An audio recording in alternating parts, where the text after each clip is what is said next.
Boa noite. O Repórter Brasil de hoje vai mostrar: cai a taxa de desemprego no país. Foram gerados quase 900 mil novos postos de trabalho entre agosto e outubro. Mais da metade das mulheres brasileiras vive em cidades sem delegacia especializada e ainda sem profissionais de saúde preparados para receber as vítimas da violência. O Brasil condenou o lançamento de um míssil pela Coreia do Norte. O líder Kim Jong-un garantiu que a bomba testada pode atingir qualquer parte dos Estados Unidos. O governo anuncia as mudanças na Lei Rouanet, principal ferramenta de incentivo à cultura brasileira. E você vai ver também a primeira reportagem especial sobre AIDS. Hoje, veja as formas de prevenir, identificar e tratar essa doença. De Brasília e com emissoras públicas de todo o país, começa agora o Repórter Brasil.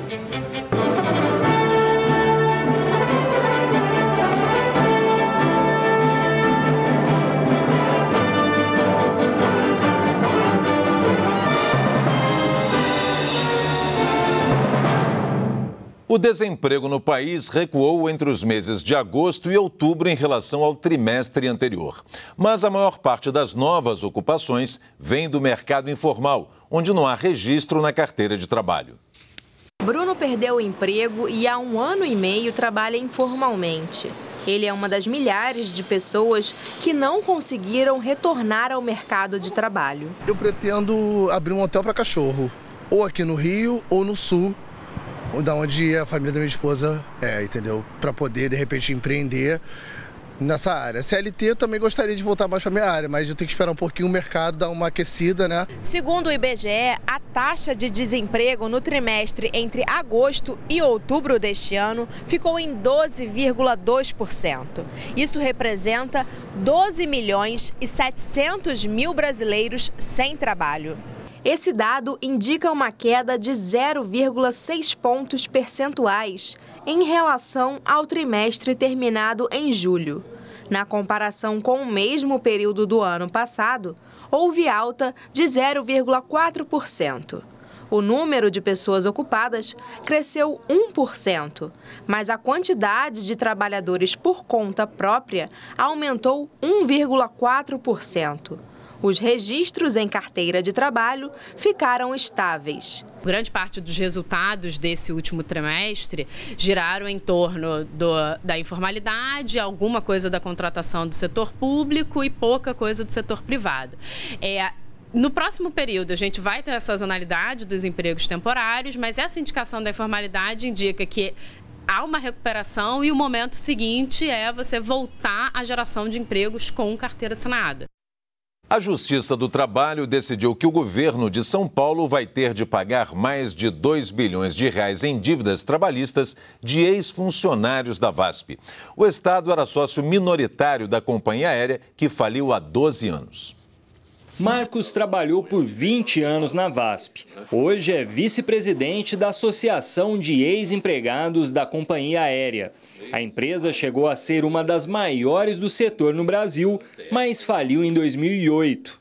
De lá para cá, ele conta que mais de 6 mil ex-funcionários receberam parte das indenizações. Nós estamos lutando desde 2008, né? É uma luta árdua, né? Porque tudo que se envolve a justiça nesse país, o processo é lento, né? Nunca é da maneira que nós desejamos, né?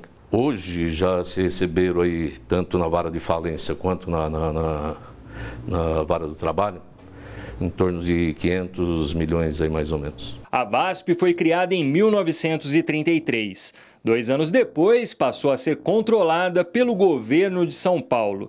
Nessa mesma época, o governo construiu o aeroporto de Congonhas, na capital, que era chamado de Campo da VASP. Nos anos 90, a empresa foi privatizada, mas o Estado continuou com participação na companhia.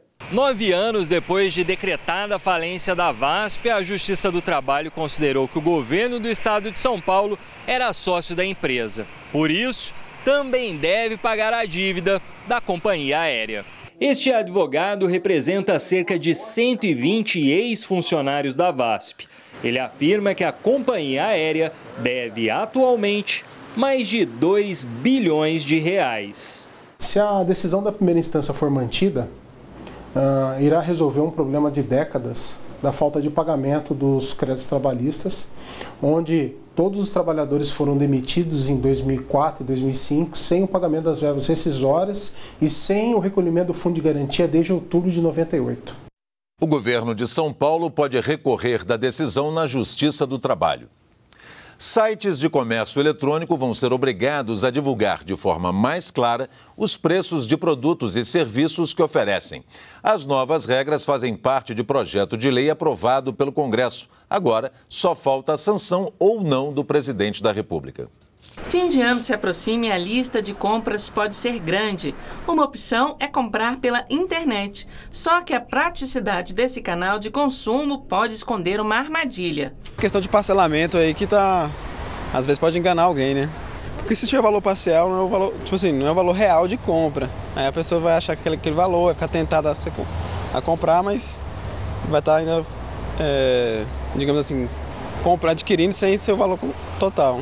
Muitas vezes, para o cliente não se enganar, ele precisa multiplicar o valor que aparece pelo número de parcelas escritas naquelas letras miúdas. Neste outro site, o celular parece custar R$ 120. Na verdade, ao prestar um pouco mais de atenção, percebemos que este não é o preço, mas o valor que o consumidor vai economizar. Ter acesso a informações sobre um produto ou serviço que estejam à venda já é um direito antigo do consumidor. A novidade das regras que vão ser sancionadas é que elas reforçam este direito, pois detalham como algumas informações devem ser expostas. Pelo texto, os sites têm obrigação de deixar o preço à vista em evidência, junto à imagem do produto ou à descrição do serviço, tudo escrito em tamanho facilmente legível, não menor do que fonte 12. Este advogado explica que se o consumidor se sentir prejudicado, deve tentar resolver diretamente com a empresa em até 30 dias. Mas é preciso que o consumidor tenha em mãos a reclamação que ele fez e a comprovação de que essa reclamação foi feita antes dos 30 dias. Não sendo resolvida a situação, que ele procure o PROCON para que o PROCON tente resolver essa situação administrativamente. Não sendo resolvida, o consumidor poderá buscar o Poder Judiciário e o PROCON aplicar as penalidades, como, por exemplo, a multa e a cassação de veiculação do site. Depois de 155 anos, circulou hoje a última versão impressa do Diário Oficial da União. A partir de amanhã, o diário estará disponível apenas na versão digital. O veículo é usado para a divulgação dos atos oficiais do governo, como nomeações, exonerações e liberação de recursos. Com o fim da edição impressa, haverá uma economia de 60 toneladas de papel jornal por mês. O cidadão poderá acessar o Diário Oficial pelo site imprensanacional.gov.br. Vamos falar de rede social? Quer ficar bem informado também pela internet? O Repórter Brasil está sendo transmitido ao vivo pelo Facebook. Vai lá na nossa página agora e participe do nosso jornal. Faça críticas e sugestões e participe das perguntas do dia. Anote aí, facebook.com/Repórter Brasil na rede. Especialistas voltaram atrás e afirmam agora que o novo míssil balístico intercontinental, testado ontem pela Coreia do Norte, é mais potente do que pensavam. A televisão estatal norte-coreana divulgou hoje um vídeo do lançamento. As imagens mostram o líder Kim Jong-un monitorando de perto todas as etapas do lançamento. O míssil é do tipo Hwasong-15 e teria atingido uma altitude de quase 4.500 quilômetros em menos de 1 hora antes de cair no mar, perto do Japão. A Coreia do Norte garantiu que ele tem ogivas que resistem à reentrada na atmosfera terrestre e que pode atingir qualquer parte dos Estados Unidos. O lançamento foi motivo de novas críticas a Kim Jong-un e despertou mais preocupação na comunidade internacional. Até a China foi alertada pelo presidente Donald Trump de não estar conseguindo controlar o programa armamentista norte-coreano. A Rússia acusou hoje os Estados Unidos de fazer provocações. O ministro das Relações Exteriores, Sergei Lavrov, disse que, apesar de Moscou ter condenado o novo teste, não apoia a ideia de reduzir laços comerciais com a Coreia do Norte. Foi uma resposta ao pedido feito ontem pela embaixadora do país nas Nações Unidas, durante uma reunião de emergência do Conselho de Segurança. Nikki Haley chegou a pedir a todos os países para também expulsarem trabalhadores da Coreia do Norte. Rússia e China foram as vozes mais cautelosas do Conselho. Coreia do Sul, Japão, Reino Unido e França se alinharam com as teses norte-americanas. A ONU e os Estados Unidos devem aprovar novas sanções contra a Coreia do Norte nos próximos dias. Conheça agora um pouco desse país que possui um dos regimes políticos mais fechados do planeta. Um dos poucos países comunistas que ainda restam no mundo, a Coreia do Norte aplica o modelo mais radical desse tipo de regime. A nação é caracterizada pelo culto extremo à personalidade dos 3 líderes da dinastia que está no poder há 69 anos. Kim Jong-un, atual governante, o pai dele, Kim Jong-il, e o avô, Kim Il-sung, o fundador do país em 1948. A população tem restrições na vida cotidiana. É proibido o contato com o Ocidente ou o mundo capitalista. E toda a informação que circula passa inicialmente pela censura do governo. O país fica no leste da Ásia e faz fronteira com a China e com a Coreia do Sul. A capital, Pyongyang, é a maior cidade. A população é estimada em cerca de 25 milhões de habitantes. A Coreia do Norte é praticamente isolada devido a um embargo econômico causado por testes com armas nucleares e com mísseis balísticos intercontinentais. No site institucional, a República Popular Democrática da Coreia se define como um verdadeiro Estado operário, no qual todas as pessoas estão completamente liberadas da exploração e da opressão. Só que isso vai contra o depoimento da jovem refugiada Park Yeon-mi na One Young World, uma ONG que reúne jovens para discutir soluções para o mundo. Ela contou que viu seus familiares e amigos serem assassinados pelo regime de Kim Jong-un. Segundo ela, refugiados norte-coreanos são vulneráveis na China. Às vezes, mulheres são vendidas por $200.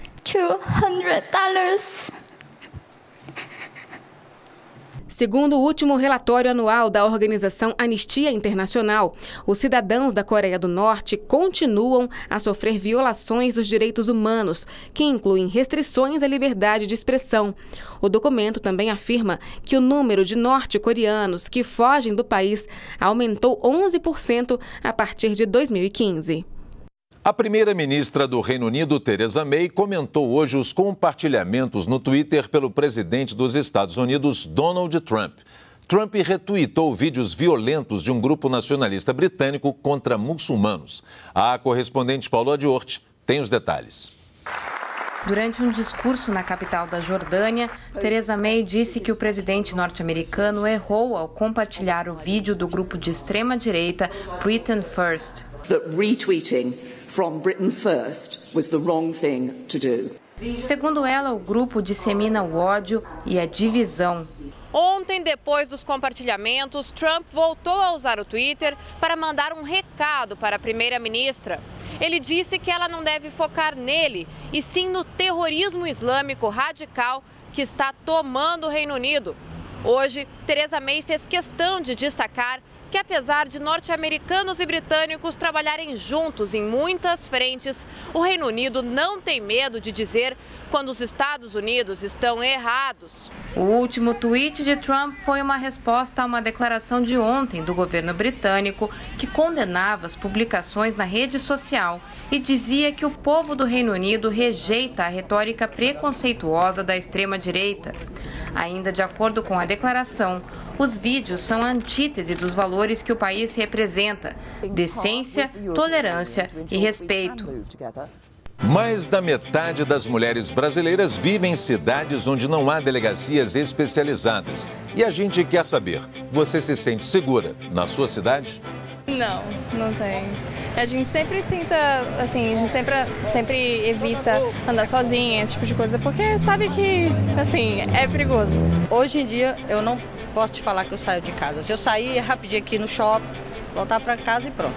Fechar as portas, trancar, chegou a noite, fechou as portas, não botar a cabeça mais para fora, porque é perigoso, tá muito perigoso, demais. Pelo Facebook do Repórter Brasil, Thaísa Alves respondeu: eu sou do Rio de Janeiro e não me sinto segura de forma nenhuma. E Patrícia Figueira disse: no Rio de Janeiro, de forma alguma. Aqui a violência aumentou muito. Em lugares que me sentia um pouco mais segura, não me sinto mais. A impressão que tenho é que a qualquer momento e em qualquer lugar, algo ruim pode acontecer. Participe das nossas perguntas do dia, facebook.com/Repórter Brasil na Rede. O Ministério Público do Estado de Goiás abriu inquérito para apurar casos de agressões contra presos. Em vídeos recebidos pelo órgão, é possível ver agentes do GOP, Grupo de Operações Penitenciárias Especiais, usando armas de choque contra detentos que não apresentavam nenhuma resistência. Os vídeos são de 2011 e 2014 e foram gravados durante operações do GOP, o Grupo de Operações Penitenciárias, nos presídios de Formosa e São Luís dos Montes Belos. Eles mostram agentes penitenciárias usando armas de choque em detentos que não oferecem nenhum tipo de resistência no procedimento. As imagens e as denúncias de maus tratos chegaram à Secretaria de Segurança Pública através de denúncia do Ministério Público Estadual. Durante solenidade de entrega de novos equipamentos ao Corpo de Bombeiros, o secretário Ricardo Balestreri falou longamente com a imprensa sobre o caso. Segundo o secretário de Segurança Pública e Administração Penitenciária, todos os envolvidos já foram identificados e afastados de suas funções. As responsabilidades serão apuradas com processos administrativos disciplinares e novas medidas serão adotadas para evitar qualquer tipo de abuso contra os detentos nos presídios de Goiás. Nós não podemos permitir que práticas incorretas maculem a imagem da maior parte dos nossos servidores que se dedicam intensamente à proteção social, agindo nos conformes e nos padrões da legalidade e da moralidade. Qual é a recomendação minha e qual é a recomendação e determinação do secretário Balestreri? Punir rigorosamente os que cometem excessos e procurar, de alguma maneira, da forma mais eficiente, buscar coibir preventivamente esses abusos. 1/3 das mulheres no mundo relatam ter sofrido violência física ou sexual em algum momento da vida. Um relatório divulgado hoje pela organização internacional ActionAid aponta que serviços públicos de baixa qualidade afetam a vida de milhões de mulheres, principalmente em áreas periféricas. O levantamento foi feito em 10 países, incluindo o Brasil. Em São Paulo, é difícil achar uma mulher que se sente segura ao caminhar sozinha. Assalto o tempo todo, agressores, é muita coisa que tem acontecido. Quando você olha para trás e vê um homem, você fica muito mais assustada do que se você vê uma outra mulher. Transportes públicos lotados, por exemplo, favorecem o assédio. A falta de iluminação e o policiamento reduzido nas ruas também aumentam o medo das mulheres. Iluminação, a qualidade das calçadas, a quantidade de pessoas que usam o espaço público ou não, enfim, tudo isso impacta na sensação de segurança que a gente tem nas cidades. Para tornar as cidades mais seguras para as mulheres, é preciso ter políticas públicas eficientes. É isso que aponta um relatório divulgado hoje pela ActionAid, organização internacional que trabalha por justiça social, igualdade de gênero e pelo fim da pobreza. A pesquisa foi feita em 10 países da África e da Ásia, além do Brasil. O Brasil ficou em 4º lugar no ranking de 10 países feito pela ActionAid. Isso porque aqui existem leis que combatem a violência contra a mulher, como a Lei Maria da Penha contra a violência doméstica e também a lei que tipifica o crime de feminicídio. Mas o país ainda falha na hora de implementar a legislação. 57% das mulheres estão em municípios de pequeno, médio porte. E nesses municípios, muitas vezes, elas não têm nenhum tipo de serviço. Os profissionais não são capacitados para atender essa mulher, não sabem o que essa essa mulher precisa, essa mulher que acabou de sofrer uma violência. O orçamento que tinha para combate à violência, várias coisas estão indo por água abaixo. A gente sabe que as mulheres são as mais vulneráveis a sofrerem violência. Então, assim, por isso, se você combate isso, se você ataca essa violência que as mulheres sofrem, a cidade vai ser melhor para todos. Há 14 anos, o governo brasileiro sancionou o Estatuto do Desarmamento, uma lei que tornou mais rígida a venda legal de armas e munições no Brasil. Agora, projetos que tramitam na Câmara e no Senado pretendem modificá-lo e, entre outras medidas, podem tornar mais fácil o acesso às armas. O tema é polêmico e divide opiniões. Veja a reportagem. Em outubro de 2005, a população brasileira foi chamada a participar de um referendo que perguntava se a venda legal de armas e munição deveria ser proibida ou não no Brasil. 63% dos que participaram dessa votação decidiram manter legal o comércio de armas de fogo no país. Essa decisão só reforçou a importância do Estatuto do Desarmamento, aprovado 2 anos antes, em 2003. Se, por um lado, o Estatuto tornou-se peça fundamental para controlar o acesso às armas legais, por outro, não teve a mesma eficácia no que diz respeito às armas ilegais. No campo legislativo, o Estatuto do Desarmamento tornou-se alvo de projetos que tentam modificá-lo de forma contundente. Um desses projetos quer, entre outras coisas, reduzir o limite de idade para a compra de armas e munições. Hoje esse limite é de 25 anos. Com o novo texto, o limite passaria a ser 21 anos de idade. O professor Wellington Maciel, da UNB, vê um grande risco na proposta. Com certeza pode, agravar o quadro da segurança pública, porque hoje o Estado ele não tem conseguido, de fato, solucionar a criminalidade violenta. A chamada Bancada da Bala, grupo de parlamentares com ligações fortes com as forças policiais, é quem defende com mais vigor as mudanças no Estatuto. Por que o bandido tem o direito de ter arma e o cidadão comum não tem direito? Vamos dar os direitos iguais para todos. Eu não entendo como tem gente acreditando que é possível conseguir a paz aumentando o número de armas. É uma estupidez completa. Flávio Werneck, presidente do Sindicato dos Policiais Federais do DF, contesta a tese. Essa discussão de liberação ou não de porte de arma no Brasil, hoje ela é extremamente secundária. Ela não vai resolver o problema de segurança pública brasileira. Liberando o porte ou restringindo o porte, o que nós estamos discutindo aqui são crimes com arma de fogo, no que diz respeito à violência.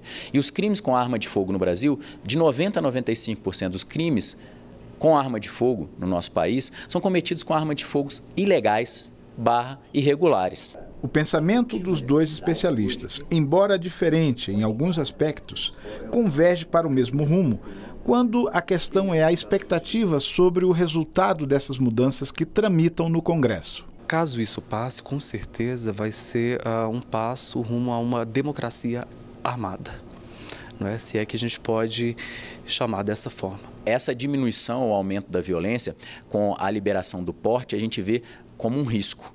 O porte de armas, como a gente bem frisou, tem que ser restrito. O prazo para a renovação dos contratos do Fundo de Financiamento Estudantil, o FIES, do segundo semestre deste ano, termina às 11h59 de hoje. Quem não renovar o contrato dentro do prazo ficará sem o financiamento para este semestre, mas poderá tentar novo aditamento no semestre que vem. Até amanhã de hoje, cerca de 15% dos estudantes ainda não tinham feito a renovação. O prazo já foi estendido 2 vezes e, de acordo com o governo, não haverá mais prorrogação. O processo é feito pela internet no site mec.gov.br. O Ministério da Cultura divulgou hoje as novas regras da Lei Rouanet, criada em 1991. Ela é o principal mecanismo de incentivo à cultura no país. As mudanças vão simplificar e dar agilidade ao financiamento de projetos culturais. Cristina trabalha com teatro musical e faz parte de uma companhia de dança. As mudanças na Lei Rouanet podem facilitar o financiamento de projetos do grupo. Traz muita esperança para o setor cultural.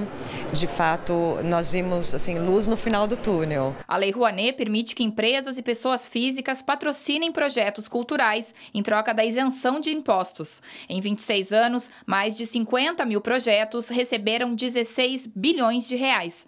Os financiamentos vieram de quase 58 mil empresas e de cerca de 15 mil pessoas físicas. Para desburocratizar e tornar o processo de financiamento mais simples, o número de artigos da lei caiu de 136 para 73. Isso também deve impulsionar o potencial econômico do setor, que hoje representa mais de 2,5% do PIB. 1 milhão de empregos diretos, sem contar os indiretos. Cerca de 200 mil empresas e instituições em todo o país, o que coloca as atividades culturais e criativas, este campo que a gente pode chamar de economia criativa, economia da cultura, enfim, não importa, este campo como uma das 10 maiores atividades econômicas do nosso país. As mudanças na Lei Rouanet também buscam incentivar jovens empreendedores. Antes era obrigatório comprovar a atuação em área cultural relacionada ao projeto. Agora, empreendedores recém-iniciados no mercado também podem propor projetos. Para este integrante do Fórum Brasileiro pelos Direitos Culturais, a lei ficou mais interessante para os patrocinadores. Ele pode fazer uma sessão a mais de teatro com recursos não incentivados fechado para o patrocinador. E que bom porque o teatro rodou, os artistas ganharam mais recursos, os produtores que estão fazendo ganham mais recursos e mais pessoas têm acesso. A ideia é que os incentivos fiscais possam financiar, além de ações culturais, museus, grupos de teatro e orquestras, por exemplo, e também ferramentas de crowdfunding. O Ministério da Cultura vai sugerir um projeto de lei para que 3% da receita das loterias federais, cerca de 350 milhões de reais por ano, cheguem direto às instituições culturais.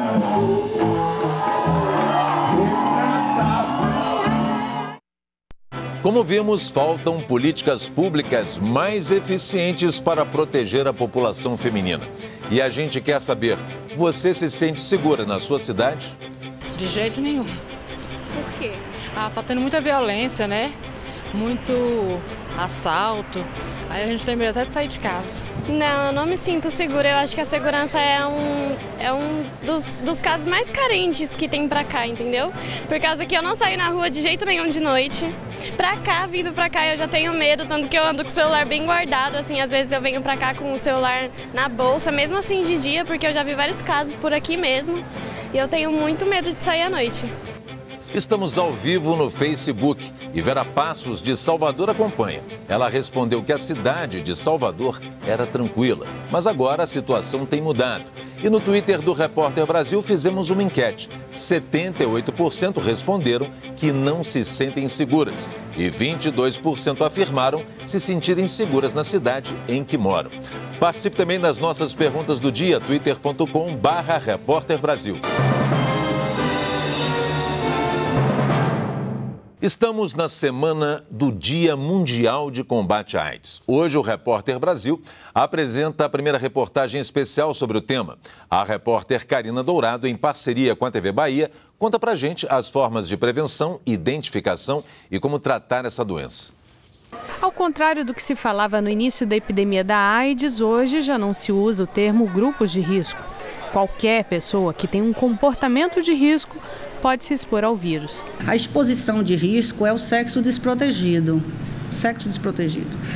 De qualquer forma em que haja contato com secreções e com possibilidade de infecção. Existe a possibilidade de transmissão por compartilhamento de agulhas. O número é pequeno no Brasil, mas esta é uma via que transmite o HIV.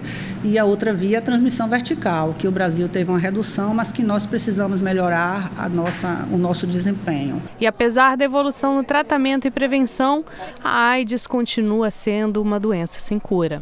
O vírus ele tem uma capacidade de acumular mutações, de mudar, de se modificar muito grande. Então tem uma velocidade em que o vírus muta, com que eles mudam, é como, por exemplo, o vírus da gripe. No Brasil, hoje, de cada 10 pessoas que têm o HIV, 2 ainda não foram diagnosticadas. Pode parecer pouco, mas isso significa que 136 mil brasileiros podem estar transmitindo a doença sem saber. Os testes são grátis e sigilosos. Eles podem ser feitos em centros de testagem e aconselhamento de DST/AIDS. E é bem simples, uma gotinha de sangue retirada do dedo ou até mesmo a saliva já dão resultado rapidamente. Não precisa de um encaminhamento, a pessoa pode ir diretamente ao centro e dizer que quer fazer a testagem, ele vai ser atendido, vai fazer o teste sem nenhum problema. Agora, no fim do ano, já deve ser disponibilizado pelo Ministério da Saúde um novo medicamento que vai ajudar na prevenção.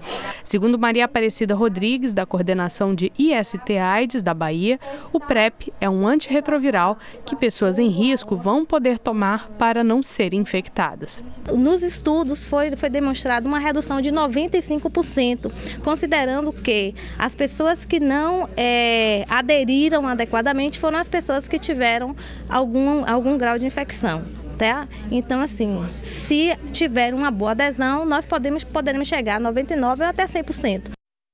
Uma pesquisa do Ministério da Saúde apontou que Palmas é a segunda capital do país com maior incidência de infectados por HPV. O vírus é considerado a principal causa do câncer de colo de útero. Uma colocação que ninguém quer ocupar, mas ficou para Palmas o segundo lugar entre as capitais com o maior número de pessoas infectadas com o HPV. Foram registrados pela pesquisa 61,8% de casos. O Yuri não faz parte dessa estatística. Ele está entre o grupo de jovens de 15 a 26 anos que deve tomar as 3 doses da vacina. A primeira etapa ele já concluiu. Tomando a vacina, né, para proteger. Se o público não vai até a vacina vem até eles. Das 9.300 doses aplicadas este ano, boa parte foi realizada aqui nas escolas. Nós temos estratégias junto com o pessoal da educação para desenvolver vacinação na escola. Então, durante todo o ano, as equipes visitam as escolas para tentar atingir com mais facilidade esse público adolescente. No grupo das meninas, a Renata está esperta. Ela veio com a mãe à unidade de saúde garantir a primeira dose da vacina. Eu acho que a vacina é essencial, né, para as crianças, principalmente a de HPV. A primeira dose, tudo bem, mas é justamente aí que está a preocupação da Secretaria de Saúde. Boa parte das pessoas que tomam a vacina apenas uma vez não retornam para a segunda dose. Se ele não recebe essa segunda dose, ele não vai ter o esquema completo e a eficácia da vacina não vai ser a melhor. Então ele ainda corre o risco de ser contaminado. Mas a Renata também não quer correr esse risco. Ela já sabe o que fazer daqui a 6 meses. Agora eu estou protegida do HPV. Vai voltar? Sim, daqui 6 meses. Alunos da primeira série do ensino fundamental de um colégio de Curitiba participaram de uma ação de conscientização para a doação de medula óssea no centro da cidade. A campanha Compatibilidade do Amor é promovida por alunos do primeiro ano do ensino fundamental do Colégio Santa Maria de Curitiba. Os estudantes querem sensibilizar a sociedade sobre a importância da doação de medula óssea para ajudar a salvar a vida de pessoas que sofrem com doenças como a leucemia. A gente pergunta, você é doador de medula? Daí a gente, algumas falam, sim, daí a gente fala, o seu cadastro já está cadastrado? Daí eles falam não, daí a gente fala onde que pode, e quando fala assim, a gente entrega o panfleto. Se fosse só as mulheres, você nem parava, tá com pressa, não parava para ouvir, mas eu acho que a criança chamou bastante atenção. O material gráfico que é distribuído à população foi desenvolvido na sala de aula. Tudo começou com o aprendizado sobre os ossos do corpo humano. A gente teve uma ideia de fazer um mundo, porque eles procuram no mundo inteiro. Daí a gente fez uma lupinha, assim, no desenho, para procurar as pessoas. Para a equipe pedagógica, o maior desafio foi transformar as dúvidas dos alunos e a curiosidade sobre o tema em uma ação de solidariedade. Durante o processo, elas foram perguntando como a medula era feita, de onde ela surgia, por que elas tinham duas cores. Então, com base nessas perguntas, é que a gente foi procurando profissionais que pudessem responder. Com características dessas de jovens já no início da sua juventude, que estão começando a ter esse conhecimento e essa objetividade de ajudar o próximo, isso é importante e cria uma perspectiva muito grande para a população que está vindo aí no nosso Brasil. Vocês aí que estão assistindo podem doar medula óssea e ajudar a salvar vidas. O Brasil tem a maior rede de banco de leite do mundo. São mais de 220 unidades e quase 190 postos de coleta. Mas com tanto leite, as campanhas também reforçam a necessidade de se doar frascos para armazenamento. Nas geladeiras do banco de leite, o estoque é pequeno. Hoje, cerca de 25 mães doam o excesso do que produzem. O alimento, rico em nutrientes, é reservado para alimentar os bebês que estão em unidades de terapia intensiva. São as mães saudáveis, né, que têm leite em excesso. Tipo aquelas mães que dão de mamar e a mama continua cheia. Então, para o bebê fazer uma pega correta, tem que esvaziar um pouco essa mama. E aí, para poder o bebê pegar corretamente. E aí, esse leite que ela tira, ela pode doar. O Brasil tem a maior e mais complexa rede de bancos de leite do mundo, com 221 unidades e 186 postos de coleta, segundo o Ministério da Saúde. Além de captar doadoras, os bancos de leite têm a missão de orientar as mães para a importância da amamentação e ajudá-las nesta tarefa. É o caso da Cíntia, que procurou ajuda porque não estava conseguindo amamentar a filha Isabelle, de apenas 5 dias de vida. E aí elas já me orientaram a não fazer mais da forma que eu estava fazendo, como dar mamadeira, chupeta, né? Que tudo isso faz com que machuque mais ainda o bico do peito da mãe. Mas não é somente a falta de leite que preocupa. Também estão faltando frascos para armazenar corretamente o alimento. Potes de vidro com tampa plástica, daqueles de café solúvel ou maionese, são ideais para a doação. Eles não acumulam cheiro nem resíduos e são fáceis de esterilizar. Nós necessitamos em média de uns 150 frascos por dia para fazer essa demanda, que às vezes até falta. Então, às vezes a gente consegue até dar uma equilibrada no trabalho, né? Diminuindo na pasteurização, diminuindo na coleta, deixando pouco frasco para a mãe, domicílio. Atualmente, são necessários mais de 167 mil frascos para suprir a demanda de uso em todo o país. Mesmo que não tenha um lactante em casa, qualquer um pode incentivar a doação do frasco de vidro. Esses, que ainda serão esterilizados para ser entregues às doadoras e para guardar o leite pasteurizado, foram fruto de uma gincana escolar. Mais importante do que a doação do leite é o estoque do leite, porque nós precisamos estocar esse leite de uma forma adequada. Não adianta você ter muito leite e não ter onde armazenar. Em todo o país, para doar frascos de leite, basta ligar para o número 136 e saber qual é o banco de leite mais próximo. Um dos eventos mais esperados do ano na Serra Gaúcha já começou. É o Natal Luz de Gramado, que vai até o início do ano que vem com muita luz, brilho e alegria, para emocionar gente de todas as idades e de todas as partes do país.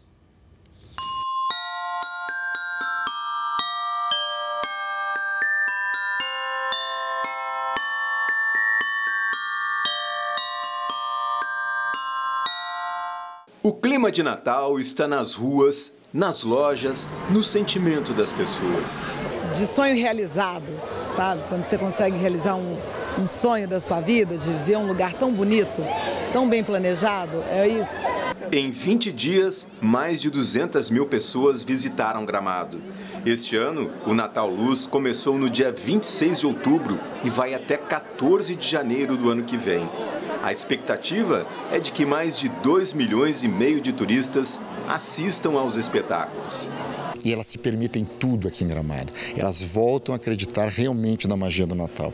Elas chegam aqui e fazem coisas que não fazem nas suas cidades. Portanto, elas têm um momento único neste Natal, este ano. São 81 dias de pura magia. Os espetáculos acontecem todos os dias em pontos distintos da cidade.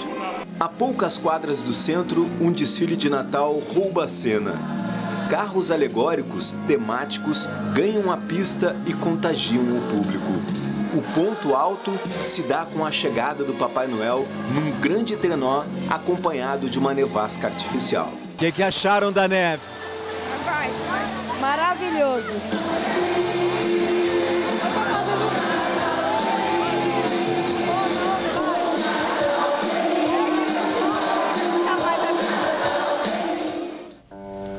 A gente se despede hoje com uma homenagem à cantora Miúcha. Ela aprendeu os primeiros acordes de violão com Vinícius de Moraes, gravou com João Gilberto, Vinícius Toquinho, Tom Jobim, Chico Buarque e muitos outros. A cantora completa hoje 80 anos. Fique agora com a música Águas de Março, que ela canta ao lado de Tom Jobim. Para você, uma boa noite e até amanhã. É uma tita pereira, é madeira de vento, Chumbo da ribanceira, é um mistério profundo, é o queira ou não queira, é o vento ventando, é o fim da ladeira, é a viga, é o vão, festa da comieira, é a chuva chovendo, é conversa ribeira das águas de março, é o fim da canseira, é o pé, é o chão, é a marcha, estradeira, passarinho na mão, pedra de areia, ave no céu, é uma ave no chão, é um regato, é uma fonte, é um pedaço de pão, é o fundo do poço, é o fim do caminho, no rosto desgosto, é um pouco sozinho, é um estrepe, é um prego, é uma ponta, é um ponto, é um pingo, pingando, é uma conta, é um conto, é uma prata brilhando, é a luz da manhã, é o tijolo chegando, é